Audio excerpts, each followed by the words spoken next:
You know that feeling when a game completely changes how you think about what's possible? That's Half-Life 2 for me. I still remember picking up that crowbar for the first time in City 17 and thinking, this feels different. And it was different.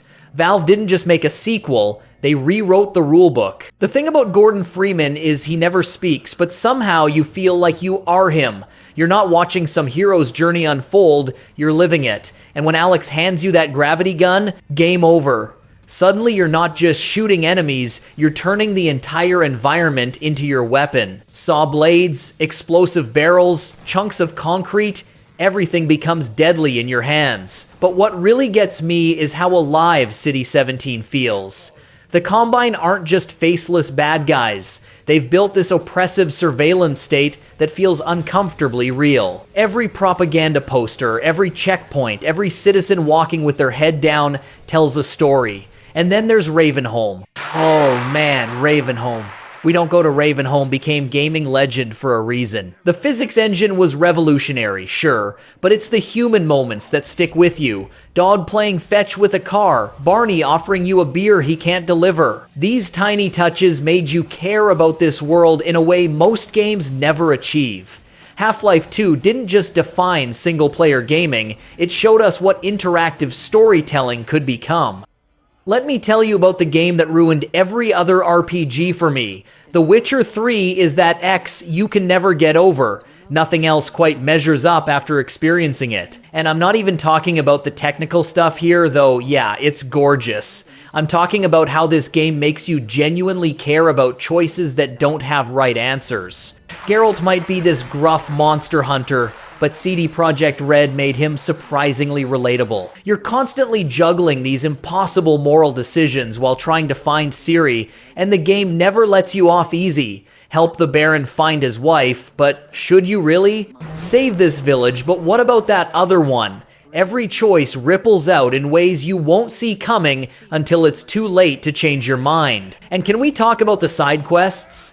Most games give you kill 10 wolves busy work. The Witcher 3 gives you the Bloody Baron, a 20-hour subplot that's better written than most entire games. Every random contract tells a complete story. You'll start hunting a monster and end up uncovering some heartbreaking human tragedy. The DLCs alone could be full games. Blood and Wine is basically Witcher 4 disguised as DLC.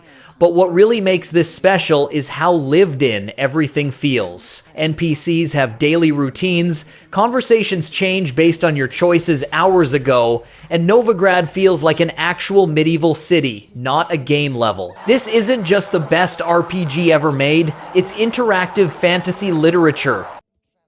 Rockstar spent 8 years making Red Dead Redemption 2, and you can feel every single minute of that development time in every gorgeous, painstaking detail. This isn't just a game, it's a time machine that drops you into the dying days of the Wild West, and it's absolutely magnificent. Arthur Morgan might be my favorite video game protagonist ever. He's not some chosen one or superhero, he's just a guy trying to figure out what loyalty means when your family is falling apart. Watching him grapple with his own mortality while Dutch slowly loses his mind is genuinely heartbreaking. The voice acting here is Oscar-worthy, especially Roger Clark as Arthur. Every cough, every pause, every moment of doubt feels real.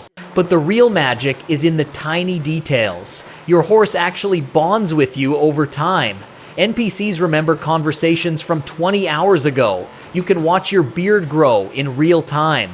Hell, you can spend an hour just fishing and it's still engaging because the world feels so alive. I've seen players spend entire sessions just living as Arthur, hunting, camping, playing poker in Saint Denis. The story tackles some heavy themes too. The cost of loyalty, what happens when your time is up, whether you can really change who you are. And that ending, I won't spoil it, but bring tissues. Red Dead Redemption 2 proves that games can be art, and sometimes art punches you right in the feels. This is the Western you never knew you needed. Forget everything you think you know about God of War. This isn't the old Kratos screaming at gods and ripping them apart with chain blades. This is something completely different, and honestly, something much better. Santa Monica Studio took the biggest creative risk in gaming history and absolutely nailed it. The genius move here was making it about fatherhood. Kratos is older now, dealing with grief, trying to raise his son Atreus in a world where his past keeps catching up to him. And Atreus isn't some annoying escort mission, he's actually useful, with his own character arc that mirrors his father's journey. Their relationship develops so naturally over the course of the adventure that by the end, you genuinely care about both of them. The combat feels weighty and personal. That Leviathan axe returning to your hand never gets old, and every fight feels like a brutal dance. But it's the quiet moments that really shine. Kratos awkwardly trying to comfort his son, Atreus slowly learning what his father really island, the way they learn to trust each other while exploring Norse mythology that feels both familiar and completely fresh. And that one-shot camera technique? Revolutionary.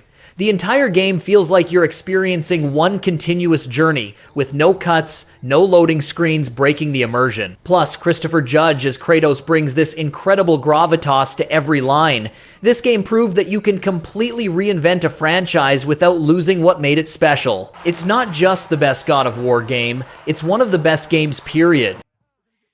20 years after a fungal apocalypse, and somehow The Last of Us still finds ways to break your heart in the most beautiful ways possible. Naughty Dog created something that transcends gaming here. This is interactive emotion at its finest, and I'm still not recovered from it. Joel and Ellie's relationship is the beating heart of this experience. What starts as a reluctant escort mission becomes this incredible father-daughter bond that feels completely earned. Troy Baker and Ashley Johnson deliver performances that put most Hollywood actors to shame.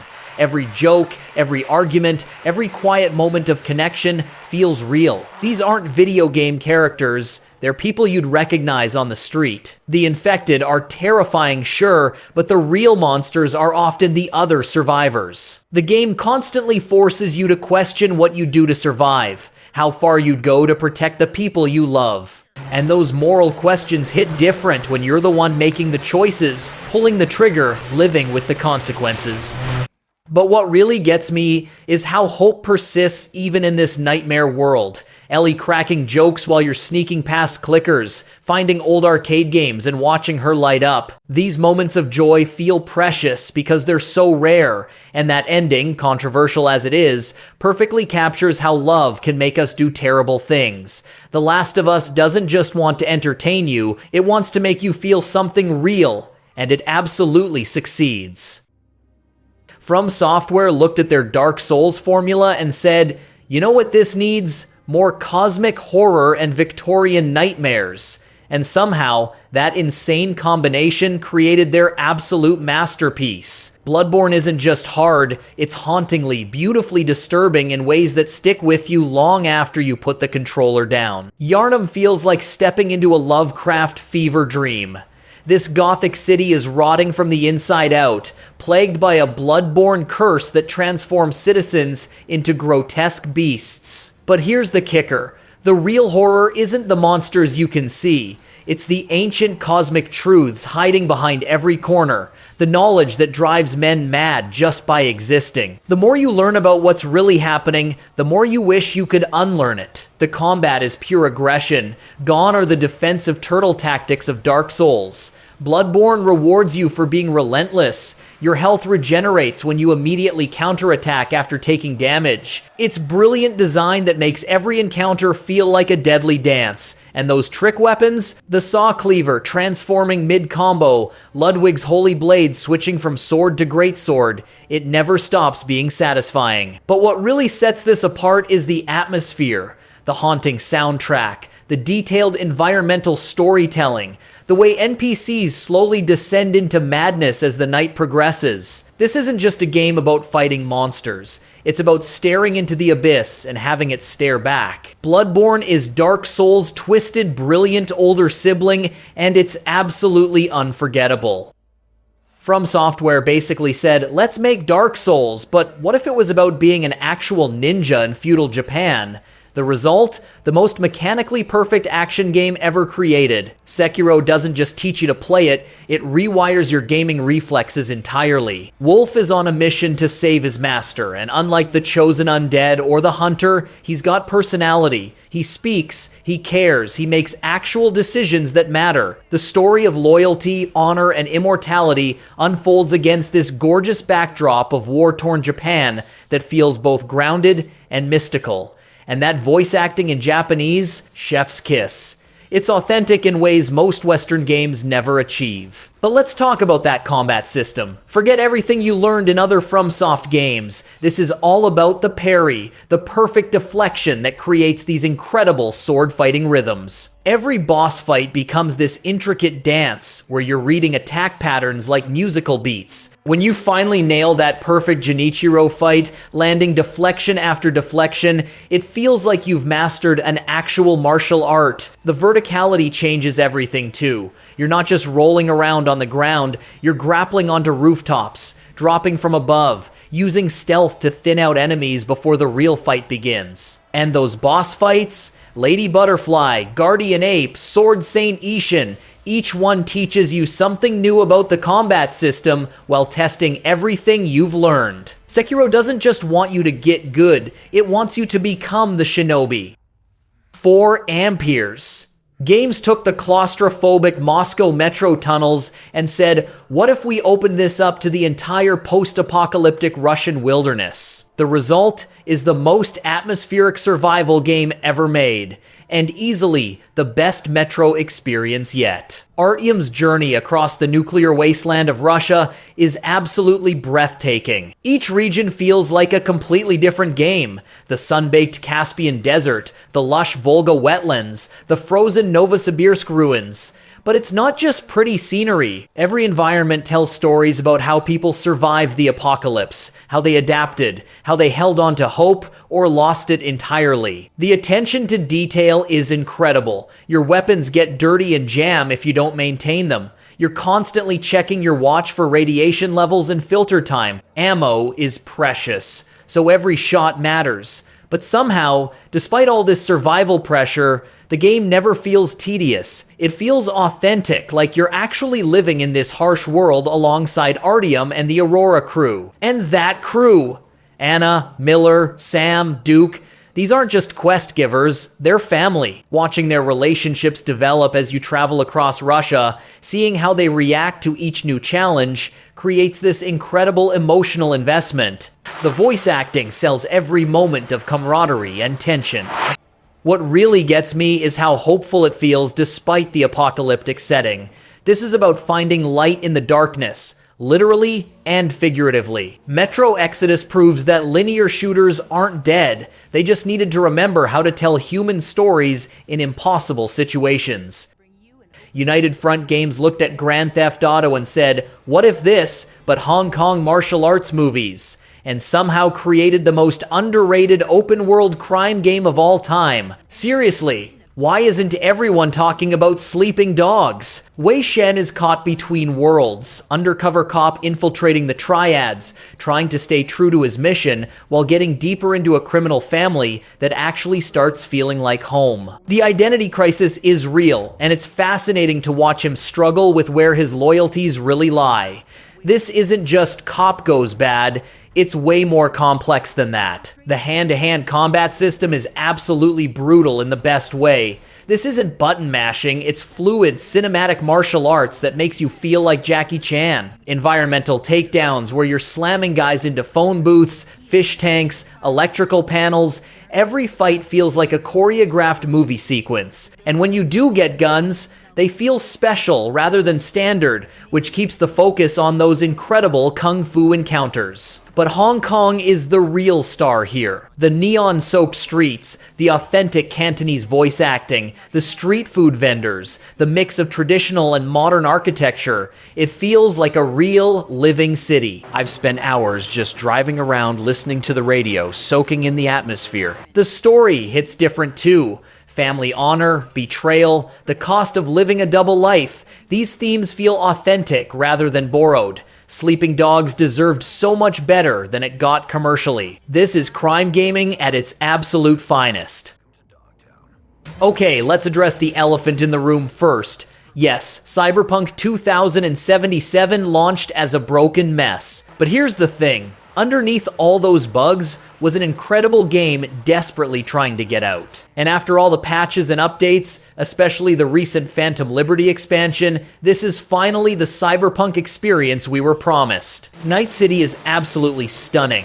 This isn't just a pretty backdrop, it's a character in itself. Every district has its own personality, from the corporate towers of City Center to the gang-controlled combat zones of Pacifica. The level of detail is insane. You can spend hours just walking around, reading the environmental storytelling, watching how different social classes interact in this dystopian future. V's story, especially with Keanu Reeves as Johnny Silverhand living in your head, is genuinely compelling. The relationship between these two characters, one fighting for survival, the other seeking revenge from beyond the grave, creates this incredible internal conflict that drives the entire narrative. And the side quests? They're not just filler. Characters like Judy, Panam, and River have storylines that rival the main plot. The combat and character progression systems are finally working as intended. Whether you want to be a netrunner hacking enemies' brains, a street samurai with blade arms, or a techie with smart weapons, every build feels distinct and viable. Yes, it took way too long to get here, but Cyberpunk 2077 is now the immersive RPG experience it was meant to be. Night City is calling, Choom. Naughty Dog basically perfected the interactive blockbuster movie formula with Uncharted. And this collection gives you the two best examples of why Nathan Drake became a gaming icon. These aren't just games, they're adventure films where you're the star of every death-defying stunt. Uncharted 4 is Nathan's emotional farewell tour, dealing with what happens when the treasure-hunting lifestyle catches up with you. The family dynamics between Nathan, Elena, and Sam feel incredibly real. This isn't just about finding pirate treasure, it's about a guy trying to figure out if he can leave his old life behind, and those Madagascar chapters, pure gaming magic. The Jeep chase, the clock tower climbing, that final ship graveyard, every set piece feels like $1 million movie sequence. Then there's Lost Legacy with Chloe and Nadine, which proved the series didn't need Nathan to be amazing. Their partnership evolves beautifully as they hunt for the tusk of Ganesh across gorgeous Indian landscapes. The train sequence alone is worth the price of admission. It's somehow even more spectacular than Uncharted 2's legendary train level. What makes these games special isn't just the incredible action sequences or the treasure hunting, it's the characters. The banter feels natural, the relationships develop organically, and even the villains have understandable motivations. Plus, the voice acting and facial animation technology here is still jaw-dropping. The Legacy of Thieves collection on PS5 runs like a dream too. These games prove that when narrative and gameplay click perfectly, you get something truly special. Adventure gaming at its absolute peak. Sucker Punch took one look at samurai movies and said, "We're going to make the most beautiful, authentic feudal Japan experience ever created." And honestly, they absolutely succeeded. Ghost of Tsushima isn't just a game, it's digital poetry in motion. Jin Sakai's transformation from honorable samurai to the ghost is genuinely compelling character development. Watching him struggle with abandoning everything he was taught about honor and Bushido to save his people creates this incredible internal conflict. The Mongol invasion forces him to become something new, something his uncle would be ashamed of, and that moral complexity drives every major story beat. But can we talk about how gorgeous this game is? Tsushima Island feels like living inside a Kurosawa film. The way the wind guides you instead of traditional waypoints is brilliant environmental design. Those standoffs where you're facing down enemies in perfect silence before explosive sword combat, it's pure cinematic gold. And the photo mode? I've lost entire evenings just capturing perfect shots of cherry blossoms and temple ruins. The combat strikes this perfect balance between accessible and deep. You can button mash your way through on easy, or master the different stances and ghost weapons for incredibly satisfying tactical combat. Each Mongol weapon type requires different approaches, keeping fights fresh throughout the entire experience. What really impressed me was the attention to cultural detail. The haiku writing, the fox shrines, the hot springs, everything feels respectful and authentic. This is how you do cultural representation, right, in gaming. Ghost of Tsushima is simply stunning. BioWare took their space opera trilogy, gave it the remaster treatment, and reminded everyone why Commander Shepard's story is the greatest RPG saga ever told. This isn't just 3 good games bundled together, it's one massive, interconnected experience that spans galaxies and generations. The genius of Mass Effect is how your choices echo across all 3 games. That Krogan you saved in the first game, he's leading a revolution in the third. That romance you pursued, it develops and deepens over dozens of hours. The way your decisions shape not just individual conversations, but entire galactic conflicts is still unmatched in gaming. You're not just playing as Shepard, you're becoming Shepard. Each game brings something different to the table. The first game has that incredible sense of discovery as you explore the galaxy. Mass Effect 2 perfects the character-driven suicide mission structure. Every loyalty mission matters when you're facing the collectors. And Mass Effect 3, controversial ending aside, delivers some of the most emotionally devastating moments in gaming history. Mordin's sacrifice, Thane's final prayer, curing the genophage, these moments hit harder because you've invested so much time in these relationships. The Legendary Edition fixes most of the technical issues and gives the whole trilogy visual consistency. But what makes this special isn't the improved graphics, it's remembering how revolutionary this story structure was. No other RPG series has matched the scope and emotional investment of Shepard's journey. This is the standard every story-driven RPG should aspire to. A true gaming masterpiece, finally preserved properly.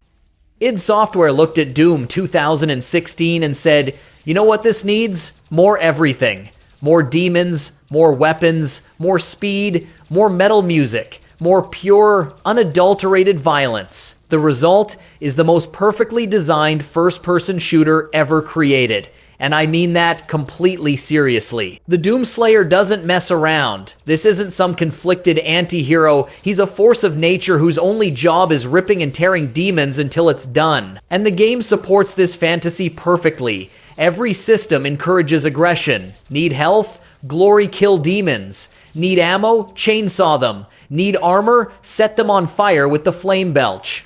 Standing still gets you killed, so you're constantly moving, jumping, dashing, turning every arena into a violent ballet. The combat puzzle design is incredible. Each demon type has specific weaknesses that require different approaches. Heavy cannon for arachnotrons, super shotgun for everything else, blood punch for shields. Learning these interactions turns fights from button-mashing chaos into strategic encounters. When you finally master the weapon switching and movement mechanics, you feel absolutely unstoppable. And that soundtrack by Mick Gordon? Pure heavy metal perfection that dynamically responds to your actions. The music literally gets heavier when you're performing well. It's audio design that makes every encounter feel like the finale of an action movie. Doom Eternal proves that sometimes the best stories are simple ones.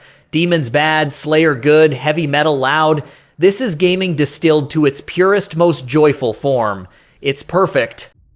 Rocksteady Studios accomplished the impossible. They made a superhero game that actually makes you feel like the superhero. The Arkham series isn't just the best Batman game ever made, it's probably the best superhero adaptation in any medium, including the movies. What makes Batman work here is the combination of Predator gameplay and brutal combat. You're genuinely feared by criminals because you've earned it. Watching thugs get increasingly nervous as you pick off their buddies one by one from the shadows captures Batman's psychological warfare perfectly. Then when you drop into direct combat, that free flow system makes every fight feel like a choreographed movie sequence where you're always in control. Arkham Asylum was this perfect, focused experience. One night, one location. Batman versus his greatest enemies in their element. Then City opened things up into this massive playground where every corner has some reference or challenge. And Night, controversial Batmobile sections aside, gave us the definitive Batman power fantasy with that incredible Gotham City. But the real magic is in the details. Kevin Conroy and Mark Hamill reprising their legendary Batman and Joker performances, the way Batman's cape physics work, how the Riddler trophies actually make exploration rewarding instead of tedious, the detective mode that makes you feel like the world's greatest detective. These games understand that Batman isn't just about the gadgets or fighting, he's about being smarter than everyone else in the room. The Arkham series proved that licensed games could be masterpieces when developed with genuine love for the source material. Respawn Entertainment had one job with Titanfall 2's campaign: prove that a multiplayer-focused franchise could tell a compelling single-player story. What they delivered instead was one of the most creative, mechanically brilliant campaigns in shooter history, and it only took them 6 hours to do it. The relationship between Jack Cooper and BT-7274 is pure gold. What starts as pilot meets mech becomes this incredible buddy cop story where your giant robot companion has more personality than most human characters in other games. BT's deadpan delivery and literal interpretation of everything creates these genuinely funny moments that never feel forced. When he says, "Trust me, you absolutely do." But the real genius is in the level design. Each chapter introduces a completely new mechanic that most games would build entire campaigns around. The time shifting in Effect and Cause, where you're jumping between past and present versions of the same facility, mind-blowing. The assembly line level, where you're building the very environment you're fighting through, revolutionary. Every single level feels like a masterclass in creative design. The movement system makes you feel like a superhero. Wall running, slide hopping, and Titan combat flow together seamlessly. When you're chaining together wall runs while your Titan fights autonomously below, then dropping down for a perfect rodeo attack, it's pure gaming bliss. This campaign proved that innovation matters more than length. 6 hours of constant creativity beats 20 hours of repetitive content every single time. Titanfall 2's campaign is a perfect example of quality over quantity, and gaming is better for it. Giant Sparrow created something truly special here, a game that turns family tragedy into interactive poetry. What Remains of Edith Finch isn't just a walking simulator, it's an exploration of how stories shape us, haunt us, and ultimately define who we are. You're exploring the Finch family home, uncovering the bizarre and tragic deaths of each family member through their personal belongings and spaces. But here's where it gets brilliant. Each death is told through completely different gameplay mechanics that reflect that person's personality and circumstances. Playing as a baby in a bathtub, soaring through the sky as a bird, working a mind-numbing cannery job, every vignette feels unique while contributing to the larger family narrative. The house itself is a character. This impossible, ever-expanding structure full of secret passages and sealed-off rooms tells the story of a family trying to escape a supposed curse while being consumed by it. The environmental storytelling is incredible. You can read entire life stories just from how someone decorated their bedroom. What really gets me is how it handles death and grief. This isn't exploitative or manipulative, it's a genuine meditation on how families process loss, how stories become legend, and how the line between fate and coincidence gets blurred over generations. Each family member's story is heartbreaking in its own way, but there's beauty in the telling. This is interactive storytelling at its most sophisticated. What Remains of Edith Finch proves that games can tackle serious themes with the same depth and nuance as literature. It's unforgettable. Capcom looked at one of the greatest games ever made and somehow made it even better. The Resident Evil 4 remake isn't just a visual upgrade. It's a complete reimagining that captures everything that made the original special while fixing every single problem it had. Leon Kennedy's rescue mission to save the president's daughter has never felt more intense or personal. This version gives both Leon and Ashley actual character development and realistic dialogue that makes you genuinely care about their survival. And Ashley isn't an annoying escort mission anymore. She's actually helpful, hiding when she should, helping when she can, and never getting in your way during combat.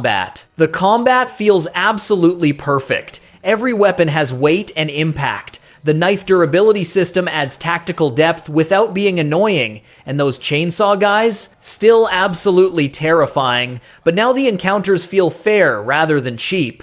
The inventory management strikes that perfect balance between tension and convenience. But what really impressed me is how they handled the village siege. In 2005, that was revolutionary. In 2023, it could have felt dated. Instead, they turned it into this incredible sandbox where every playthrough feels different based on your approach. Stealth, aggression, traps, environmental kills, every strategy works. The visual design is stunning. The Spanish village feels authentically rural and creepy, not like a video game level. And those boss fights, Del Lago, El Gigante, Krauser, each one is a masterpiece of encounter design. This is how you remake a classic. Resident Evil 4 Remake proves that sometimes perfection can be improved.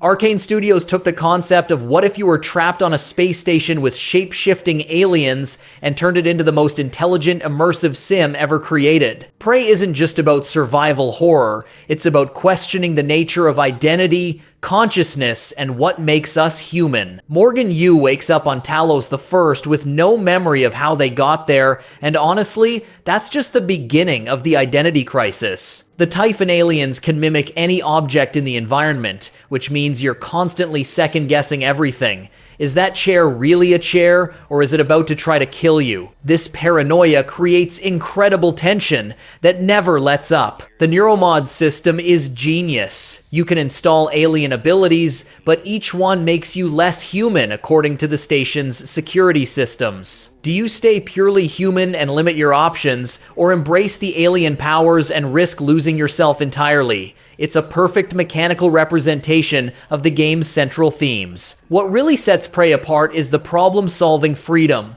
Need to get through a locked door? Pick the lock, hack the computer, find a key card, crawl through the vents, or just throw stuff through the window and crawl through yourself. Every obstacle has multiple solutions, and the game never tells you there's a right way to do anything. The environmental storytelling is incredible too. Every email, every voice log, every cluttered desk tells part of the larger story about what went wrong on Talos 1. This is System Shock for the modern era, and it's absolutely brilliant. Hideo Kojima took everything we thought we knew about Metal Gear and threw it out the window. Snake Eater isn't just a prequel, it's the most emotionally devastating, mechanically brilliant stealth game ever created, wrapped up in a James Bond-style 1,960 seconds Cold War thriller that somehow makes you cry about eating animals. Naked Snake's mission to stop his mentor, the Boss, from starting World War III is gaming's greatest tragedy. This isn't your typical stop the bad guy story. This is about betrayal, sacrifice, and the horrible cost of loyalty. When you finally understand what the Boss really sacrificed for her country and what Snake has to do about it, man, that final salute at her grave still hits like a truck every single time. The survival mechanics are incredible. You're not just sneaking around, you're hunting animals for food, treating injuries in real time, and using camouflage that actually works based on your environment. Laying in tall grass wearing the right camo makes you practically invisible. It's stealth gameplay that rewards patience and observation over action movie heroics. And those boss fights, the end sniper duel that can last hours, Ocelot's revolver showdown, that ladder climb with Snake Eater playing, each encounter is a masterpiece of design and atmosphere. Plus, if you're patient enough, you can literally wait for the end to die of old age. That's the kind of creative insanity only Kojima could pull off. Snake Eater proved that video games could be legitimate art. It's simultaneously the most ridiculous and most profound game in the series, and it's absolutely perfect.